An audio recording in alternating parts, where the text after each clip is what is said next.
이 시간 저와 함께 한 번 더 묵상할 말씀은 오늘 본문 가운데 신명기 5장 1절 그리고 8절에서 10절의 말씀입니다. 우리 한 목소리로 같이 한번 읽어볼까요? 시작. 모세가 온 이스라엘을 불러 그들에게 이르되 이스라엘아, 오늘 내가 너희의 귀에 말하는 규례와 법도를 듣고 그것을 배우며 지켜 행하라. 너는 자기를 위하여 새긴 우상을 만들지 말고 위로 하늘에 있는 것이나 아래로 땅에 있는 것이나 땅 및 물속에 있는 것의 어떤 형상도 만들지 말며 그것들에게 절하지 말며 그것들을 섬기지 말라.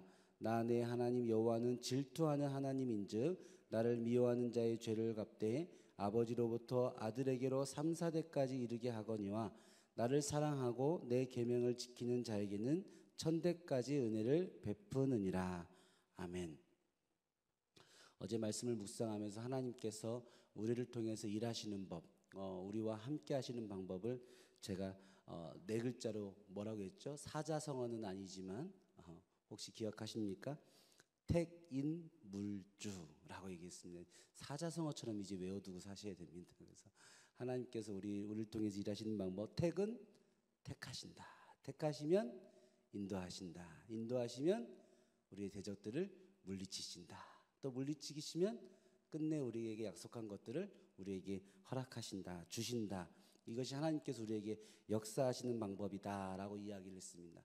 오늘 말씀에는 이제 우리가 하나님의 뜻대로 사는 법에 대해서 또 명확하게 나와져 있어요. 오늘 말씀 1절에 봤더니 하나님이 우리가 하나님의 뜻대로 하나님 말씀대로 사는 방법에 대해서 어제는 택인물주 했으니까 오늘은 세 글자로 한번 정리해 보겠습니다. 한번 따라해 보겠습니다. 들배행. 들배행. 네. 어제 오늘 택인물주와 들배행만 기억하면 됩니다. 들배행.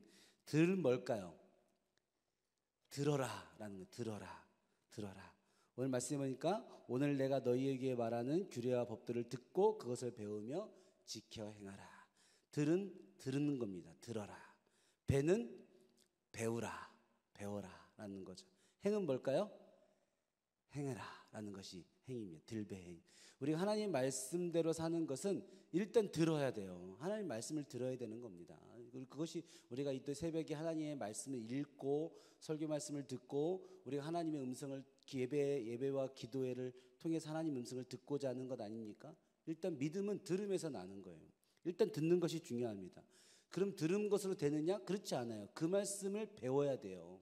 하나님의 뜻이 무엇인지 고민하고 묵상하고 그것이 우리가 매일 성경으로 매일매일 큐티하는 이유죠. 그냥 말씀 읽고 끝나는 것이 아니라 하나님은 어떤 분이실까?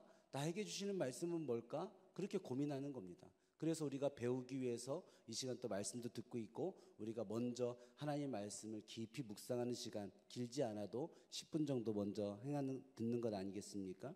세 번째로 그러면 끝나는 것이 아니라 행하는 것입니다. 우리가 매일매일 하나님 말씀을 묵상하며 살려고 하는 것은 듣고 배우는 것에 그치려고 하는 것 아니지 않습니까? 오늘 나의 삶에 주시는 말씀이 무엇입니까? 그것을 고민하는 것은 그 말씀대로 그 삶을 살고자 하는 마음이 있기 때문에 그 고민을 하는 거죠. 그래서 우리가 매일매일 이 훈련을 하는 거예요.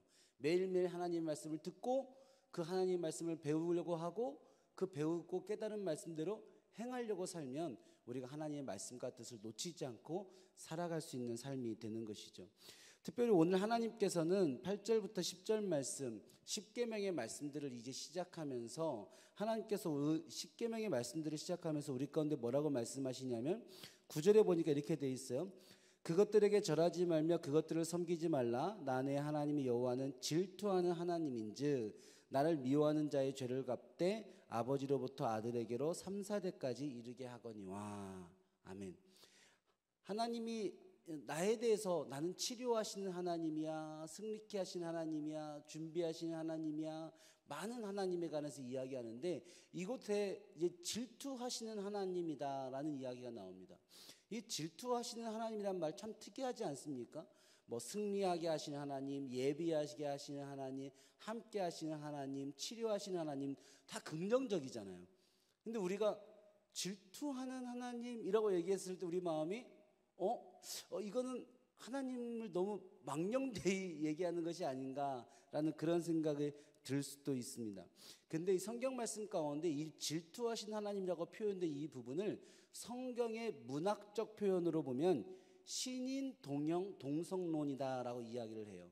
신인 동형 동성론이라는 것은 성경 안에만 있는 문학적인 표현인데, 신인, 하나님과 인간을 동형 동성, 같은 형태, 같은 성격을 가진 것으로 표현함으로써 우리가 하나님의 마음이 무엇인지 조금 더 쉽게 알 수 있도록 우리에게 들려주는 문학적인 표현을 신인 동형 동성론이라고 합니다. 그러니까 하나님의 손이라고 얘기하는 게 신인 동형 동성론이에요. 여러분, 하나님 손이 있으십니까? 이런 질문 처음 들어봤죠. 당연히 있을 거라 생각했는데, 그렇죠? 하나님의 손과 발, 하나님 손 있으시고 발 있으신 분이세요? 하나님은 그렇게 무언가 어떤 형상과 어떠한 성격으로 규정될 수 있는 분이 아니잖아요. 근데 하나님께서 일하신다라고 이야기하면 우리가 일하신다라는 것을 쉽게 이해하기가 어려워요. 그럴 때 하나님의 손이 일하신다 하면 우리가 느낌이 조금 더 오죠. 그래서 성경의 기자들이 우리의 인간의 형상과 인간의 성격을 하나님이 하시는 것들에 빗대어서 이야기할 때가 있어요. 정말로 하나님이 질투하시고 정말로 하나님이 손이 있으시고 발이 있으시다라고 이야기하는 것이 아니라 우리가 가지고 있는, 우리가 이해할 수 있는 인간적인 모습으로 하나님을 표현하고 있는 것뿐이죠. 그것이 바로 질투하신 하나님입니다. 정말 하나님이 우리가 생각하는 그 질투를 하신다라는 게 아니죠.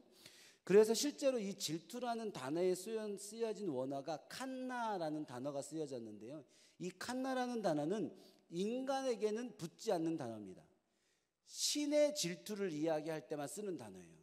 그러니까 사람과 사람 사이에 이야기할 때는 이 칸나라는 단어를 쓰지 않아요. 우리가 이야기하는 인간적인 욕심의 질투, 성품적인 질투를 이야기하는 것이 아니라 하나님이 가지시는 거룩한 질투를 이야기할 때 이 방금 말씀 본문 가운데 쓰여졌던 이 칸나라는 단어가 사용되게 됩니다. 여러분, 이 하나님의 거룩한 질투라는 건 뭘까요? 이 하나님의 거룩한 질투, 이 말씀 가운데 있는 성경의 주석학자들은 하나님의 그런 거룩한 질투는 뭐냐, 우리가 가진 질투와 무슨 차이가 있냐, 이것을 이렇게 표현했습니다. 하나님께 돌려질 영광이 절대 다른 것에게 돌아가지 않게 하겠다는 하나님의 절대적인 의지와 표현. 뭐라고요? 하나님께 나에게 돌아갈 그 영광을 내가 절대 다른 것에게 돌아가지 않게 하겠다라는 하나님의 절대적이고 굳건한 의지. 절대 그런 일은 없을 거야. 천이면 천, 만이면 만, 절대 그렇게 가만두지 않을 거야. 그 하나님의 강력한 의지를 표현한 것을 이 거룩한 질투라고 표현했다라는 것입니다. 여러분, 이 말씀을 제가 묵상하면서 이런 두려움이 들었어요. 하나님의 영광을 내가 대신 받을 가능성이 아예 없구나. 하나님 그 일에 관해서 양보가 없으시구나. 다른 것은 몰라도 하나님께 돌아갈 영광이 하나님 외에 다른 것에게, 다른 사람에게 돌아가는 것을 하나님은 절대 용납하지 아니하신다. 그 하나님의 굳건한 의지가 바로 이 거룩한 질투라는 말 안에 담겨져 있다는 거죠. 여러분, 우리가 하나님이 받으신 영광을 누군가 대신 받고 있다면 그것은 영광이 아니라 아마 하나님의 징계의 신호일 수 있습니다.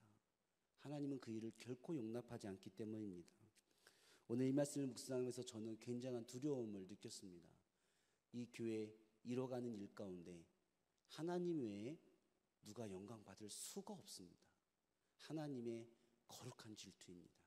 하나님의 절대적인 의지입니다. 영광 받으려고 해도 노력해도 받을 방법이 없습니다. 그것이 바로 오늘 말씀 가운데 있는 하나님의 의지가 아닐까 싶습니다. 여러분, 이 교회가 이뤄가면서 또 우리의 삶이 이뤄가면서 우리가 이 영광 받는 일을 포기해야 합니다. 저도 그렇고 교역자들 가운데 누구도 그렇고 어떤 섬김의 사람도 마찬가지입니다. 하나님만이 결국 영광 받게 되실 겁니다. 하나님이 그 영광을 누구가 대신 받는 것을 결코 용납하지 않을 것입니다. 그 질투하신 하나님을 우리가 오늘 기억하며 또 교회를 이루어가고 우리의 삶을 살아내는 하루가 되어지기를 축복합니다. 이제 같이 한번 기도하겠습니다. 하나님 감사합니다. 하나님 말씀 듣기 원합니다. 주님의 말씀 배우기 원합니다. 하나님 그 말씀대로 오늘 하루 살아내기를 원합니다. 하나님 우리의 삶을 하나님께서 인도하여 주시옵시고 오늘 나에게 주셨던 그 말씀이 하나님 우리의 삶이 되어지는 역사를 우리가 삶에서 보게 하여 주시옵소서. 하나님의 영광을 혹시 받게 되지 않을까 두렵습니다. 교회를 칭찬하며 이루어가는 일에 감사하며 혹시 누군가 이름이 먼저 하나님 이름보다 앞서지 않을까 두렵습니다. 오늘 거룩하신 그 거룩하게 질투하시는 하나님을 하나님 우리가 기억하게 하여 주시옵시고 주의 종들로 또 주의 리더들로 우리 한 사람 한 사람들이 더 겸손하게 하나님 마음 안에서 나아가는 온전한 교회 되게 하여 주시옵소서. 감사드리며 예수님의 이름으로 기도합니다.